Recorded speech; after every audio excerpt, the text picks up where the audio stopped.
Israel और Gaza का conflict काफी लंबे समय से चलता आ रहा है। ये हमने काफी न्यूज में पढ़ते आए हैं। अब देखो रीजन क्या है। जो इसराइल है उसके जस्ट ऊपर में एक कंट्री है लेबनान। उसके जो साउथ का एरिया है वहां पे एक हिजबुल्ला ग्रुप नाम का अब वो बहुत समय से इसराइल पे अटैक कर रहा है। उसका जवाब इसराइल भी अटैक करके दे रहा है। ठीक है, तो इस तरीके से लेबनान कंट्री और इसराइल के बीच में कॉन्फ्लिक्ट होता है। अब वहीं पे जो इसराइल के साउथ में एक यमन नाम का देश है जहां से रेड सी गुजरता है और जिसे गल्फ ऑफ एडन भी कहते हैं। अब जो यमन कंट्री है वहां पे भी एक हुदी रेबल्स नाम का ग्रुप है जिसे टेररिस्ट ग्रुप कहा जा रहा है काफी टाइम से। वो भी बहुत टाइम से इसराइल पे अटैक करता है। अब रीजन क्या होता है कि लेबनान से हिजबुल्ला ग्रुप अटैक करता है और हुदी रेबल्स यहाँ से यमन से अटैक करते हैं इसराइल से। तो इस तरीके से इसराइल का कॉन्फ्लिक्ट काफी बढ़ता जाता है उस एरिया में। अब जो हुदी रेबल्स है रिसेंटली ये सुनने में आ रहा है कि उन्होंने एक रॉकेट मिसाइल फायर किया है इसराइल में, जहां इसराइल फिर वो सामने से एक वीडियो रिलीज करता है जिसमें वो दिखाता है कि वो यमन के अंदर घुस के काफी जगहों पे बड़ा बड़ा ब्लास्ट करता है, यहां तक कि यमन के न्यूक्लियर पावर प्लांट में भी जाके अटैक करता है। अब जो मेन क्वेश्चन आता है इस वीडियो में यही आता है कि ईरान का एंट्री क्यों होता है इन कॉन्फ्लिक्ट में। जहां लेबनान के साथ इसराइल फायर हो रहा है वहीं यमन के साथ में अटैक हो रहा है, तो ईरान का घुसने का क्या रीजन है। अब रीजन यही है बेसिक, जो लेबनान कंट्री में हिजबुल्ला ग्रुप है और जो यमन कंट्री में हुदी रेबल्स है वो दोनों डायरेक्टली ईरान के द्वारा ही कंट्रोल किए जाते हैं। अब जो मेन रीजन है अटैक करने का वो ये है कि जब हिजबुल्ला ग्रुप के साथ इसराइल की अटैक होती है, लड़ाई होती है, तो उस समय हिजबुल्ला ग्रुप का जो लीडर है मार दिया जाता है। तो इस रीजन से वो अपना बदला लेने के लिए ईरान सीधा इसराइल पे अटैक करता है। जहां ईरान ने 180 से ज्यादा बैलिस्टिक मिसाइल सीधा इसराइल पे दाग देती है, वहीं ईरान का एक ग्रुप है IRGC इस्लामिक रेवोल्यूशनरी गार्ड को, वो जो डायरेक्ट स्टेटमेंट देती है कि जो हमने ये 180 से ज्यादा मिसाइल तुम्हारी कंट्री पे दागी है, अगर तुम इसके रिप्लाई में अटैक करने की अगर कोशिश भी करोगे तो जो फाइनल अटैक होगा ईरान के द्वारा वो काफी थ्रेसिंग होगा, तुम देख नहीं पाओगे। ये स्टेटमेंट भी ईरान के द्वारा इसराइल को कह दिया जाता है। देखो जो मेन रीजन है ना, न्यूज में ये भी सुनने को आ रहा है कि ईरान ने इसलिए भी अटैक किया होगा। पहला तो ये हो गया कि हिजबुल्ला ग्रुप के लीडर मर गए क्योंकि कंट्रोल किया जाता था ईरान के द्वारा। दूसरा रीजन ये भी आ रहा है कि जो द नेशन सिक्योरिटी काउंसिल की जो मीटिंग होती है वर्ल्ड वाइड, उसमें काफी बड़े बड़े कंट्री के जो प्राइम मिनिस्टर होते हैं वो प्रेजेंट होते हैं। वहीं उस समय जो इसराइल के प्राइम मिनिस्टर है बेंजामिन याहू, उन्होंने स्पीच के दौरान डायरेक्ट ये दिखाया था कि एक तरफ दो पिक्चर दिखाई थी। एक तरफ ब्लेसिंग कंट्री दिखाया था जिसमें इंडिया, सऊदी अरेबिया, इजिप्ट और सूडान को दिखाया था। वहीं दूसरी तरफ कर्स मतलब जो वर्ल्ड के लिए शराब है, टेररिस्ट कंट्री है, उसमें यमन, सीरिया, इराक और ईरान को दिखाया था। तो डायरेक्ट एक तरीके से स्टेटमेंट दे दिया था कि दुनिया के लिए कि ये जो कंट्री आई ये शराब है और ये ब्लेसिंग है। तो ये भी एक रीजन है कि ईरान ने किस तरीके से इसराइल पे अटैक किया। ये तो हमने जान लिया किस तरीके से इसराइल का लेबनान के साथ कॉन्फ्लिक्ट हुआ, इसराइल का यमन के साथ कॉन्फ्लिक्ट हुआ और किस तरीके से ईरान इन चीजों में एंटर करता है। ये चीजें हमने जान ली। अब जो मेन चीज हमें जानना है कि ईरान और इसराइल के बीच में जो कॉन्फ्लिक्ट हुआ है उसमें पेजर जो एक रेडियो डिवाइस है वो किस तरीके से एक मेन रोल प्ले करता है। इन चीजों को हम जानते हैं इस वीडियो में काफी आसान तरीके से। मेरा नाम है शुभम और मैं भारत के प्यार से शहर दिल्ली में रहता हूँ। अब होता क्या है, जो इसराइल है उसकी एक मोसाद एजेंसी है जो दुनिया की काफी पावरफुल एजेंसी में आती है क्योंकि वो काफी इंटेलिजेंट है। तो वो क्या कर रहे थे, जो मोसाद एजेंसी है वो क्या करते थे, जो हिजबुल्ला ग्रुप है यमन के या जो हुदी रेबल्स है उनके जो पीपल्स है, जो भी टेररिस्ट जिन्हें कहते हैं, उनके जो फोन का लोकेशन है वो ट्रैक करके सीधा मिसाइल वहीं दाग देती थी। इससे काफी टेररिस्ट मरते जा रहे थे। तो ये चीजें ईरान को धीरे धीरे समझ आने लगी। उनके बीच में एक डिस्कशन होने लगा कि भाई ये इस तरीके से ही अटैक करते हैं, सीधा मिसाइल वहीं दागते हैं जहां लोकेशन ही ट्रैक कर ले रहे हैं। तो उन्होंने क्या किया, एक पेजर डिवाइस का यूज किया। पेजर एक ऐसा डिवाइस है जो फोन ना होने से पहले यूज किया जाता था, जब फोन नहीं होता था, मैसेज के लिए यूज किया जाता था क्योंकि वो एक रेडियो डिवाइस है। और इसकी जो मेन इंपॉर्टेंट चीज है जो उन्होंने यूज इसलिए किया क्योंकि इसे ट्रैक नहीं किया जा सकता।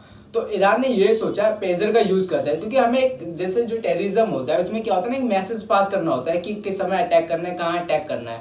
तो उन्होंने सोचा कि हमें तो एक मैसेज पास करना होता है और मैसेज पास करने के लिए पेजर जो डिवाइस है वो काफी सही है क्योंकि ये एक रेडियो डिवाइस है, इसे ट्रैक नहीं किया जा सकता।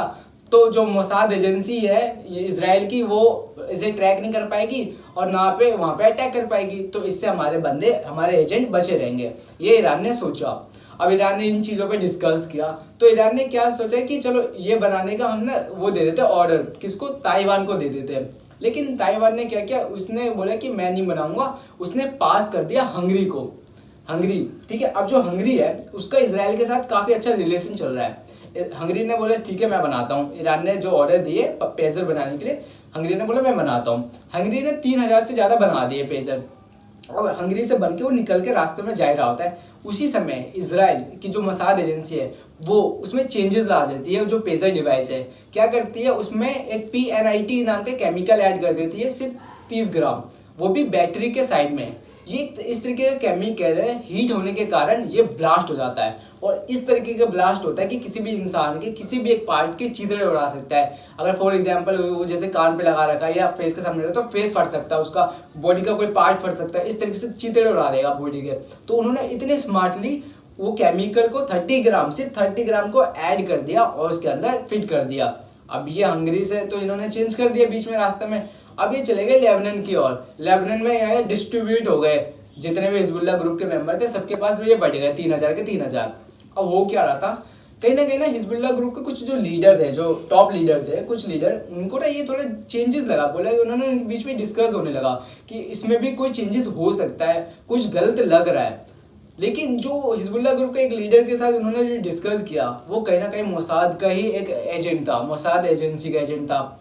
उन्होंने डायरेक्ट इजराइल में ये कांटेक्ट किया कि इन्हें अब धीरे धीरे पता चल रहा है कि पेजर में भी कोई चेंजेस हो रखा है, इसमें भी कोई गड़बड़ी है।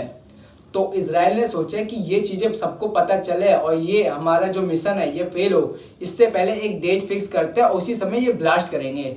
अब देखो इन्होंने जो 30 ग्राम ऐड किया था इसके साथ इन्होंने एक सेंसर टाइप ऐड किया था कि ये जब चाहे इसे ऑन करके ब्लास्ट कर सकते हैं। तो इन्होंने सोचा कि 13 सितंबर एक डेट फिक्स कर ली कि सबको पता चले उससे पहले ही हम एक ब्लास्ट कर ही देंगे।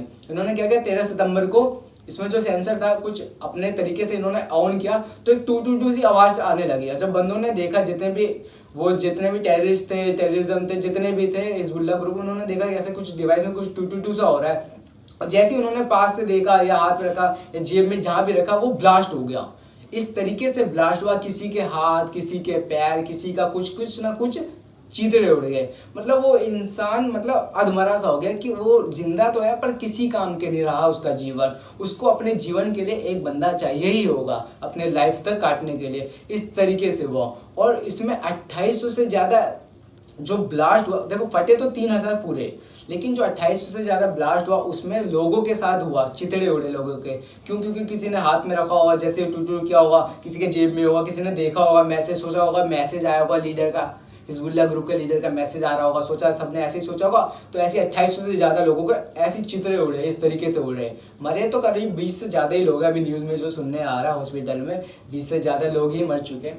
और जो बाकी के जो 200 बचे, क्योंकि 3000 तो बनने को दिया था, जो 200 बचे वो अनफॉर्चुनेटली बच इसलिए गए। फॉर एग्जाम्पल किसी ने अपना जो पेजर डिवाइस दूर रखा होगा अपने से, या कहीं पे रख के भूल गया होगा, कोई वॉशरूम गया होगा या कोई काम कर रहा होगा, या कहीं ना कहीं अपने से जो दूर रखा होगा, वहां से इजराइल से तो उन्होंने ऑन कर दिया सेंसर बजा 222। अब फॉर एग्जांपल वो वहां से दूर उस बंदे से, तो इसलिए वो बच गया। जब वो ब्लास्ट तो सारे हुए 3000 के 3000, लेकिन अनफॉर्चुनेटली उनकी जान बच गई या उनके कोई बॉडी पार्ट इसलिए बच गए क्योंकि वो जो डिवाइस है वो उनसे दूर था।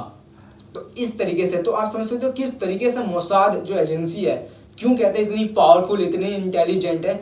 जहां ईरान सोच रही थी कि वो लोकेशन ट्रैक कर ले रही थी फोन डिवाइस का, ब्लूटूथ डिवाइस, जितने भी डिवाइस होते हैं, मोबाइल ये सब, लैपटॉप ये सब का जो डिवाइस है, ट्रैक करके सीधा मिसाइल दाग दे रही थी। यहाँ तो उन्होंने क्या किया, पेजर में भी ऐसा चेंजेस ला दिया कि जो यूज कर रहा है सीधा ब्लास्ट। तो इस तरीके से जो मोसाद एजेंसी है पावरफुल है और इजराइल का जो कॉन्फ्लिक्ट है ईरान के साथ बढ़ता हुआ है। देखो यार, इजराइल एक तरफ, दूसरी तरफ लेबनान, गाजा, यमन, ये जो ईरान की सपोर्ट में ईरान के द्वारा इससे लड़ रहे इजराइल से, जिसकी खुद की एजेंसी मोसाद एजेंसी इतनी पावरफुल है। अभी हमने देखा किस तरीके से इन्होंने पेजर डिवाइस में भी चेंजेस ला दिया। जहां इजराइल के पास खुद का न्यूक्लियर बॉम्ब है, न्यूक्लियर मिसाइल है, कितनी चीजें है, कितनी बड़ी है, कितनी पावरफुल है, और दूसरी ओर जो दूसरे की सपोर्ट में लड़ रही है। देखो ऐसा नहीं है कि कॉन्फ्लिक्ट अभी है, ये हिस्ट्री से चलता हुआ आ रहा है।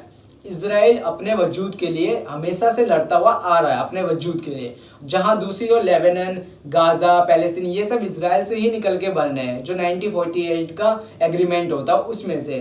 तो जो हिस्ट्री है वो यही बताती है कि जो इसराइल था वहां पे जूस पहले रहते थे, फिर उसके बाद रोमन्स का अटैक हुआ और फिर अरब अटैक करते हैं। उसके बाद जब ब्रिटिश कार आता है, ब्रिटिश शासन आता है, तब ब्रिटिश जूस को वादा करते हैं कि हम आपको इसराइल आपका वापस दे देंगे, आपके एरिया आपको, होमलैंड आपको वापस दे देंगे। तब वो अरब को निकाल के बाहर फेंकती है। इसलिए देखो जहाँ पे इसराइल लोकेट करता है उसके आसपास जितने भी अरब कंट्री है, जैसे इराक, ईरान, इधर में Gaza, Lebanon, Yemen, Saudi Arabia, जितने भी ये सब अरब कंट्री इसलिए कहलाते हैं क्योंकि वो जहाँ पहले जूस रहते थे। लेकिन हुआ कि अरब जिस तरीके से बढ़ता हुआ जा रहा था, धीरे धीरे फैल रहा था, तो उस जगहों में पूरा अरब कॉन्फ्लिक्ट इसलिए बनता है। इसलिए कह रहे हैं कि ईरान का भी कॉन्फ्लिक्ट इसराइल के साथ इसलिए दिखता है क्योंकि इसराइल में जूस है और ईरान में वही अरब से, वही अरब कंट्री उसमें भी है, लेबनान में, और इसी तरीके से यमन में। तो इस तरीके से ये कॉन्फ्लिक्ट अभी तक भी चलता हुआ आ रहा है। तो इस वीडियो में हमने किस तरीके से जाना इसराइल और ईरान के बीच में कॉन्फ्लिक्ट, और किस तरीके से पेजर एक डिवाइस जो मेन रोल प्ले कर रहा था ईरान और इसराइल के बीच में। आई होप आपको मेरी वीडियो काफ़ी इन्फॉर्मेटिव लगी होगी। तो चैनल को सब्सक्राइब, वीडियो को लाइक और शेयर जरूर करें।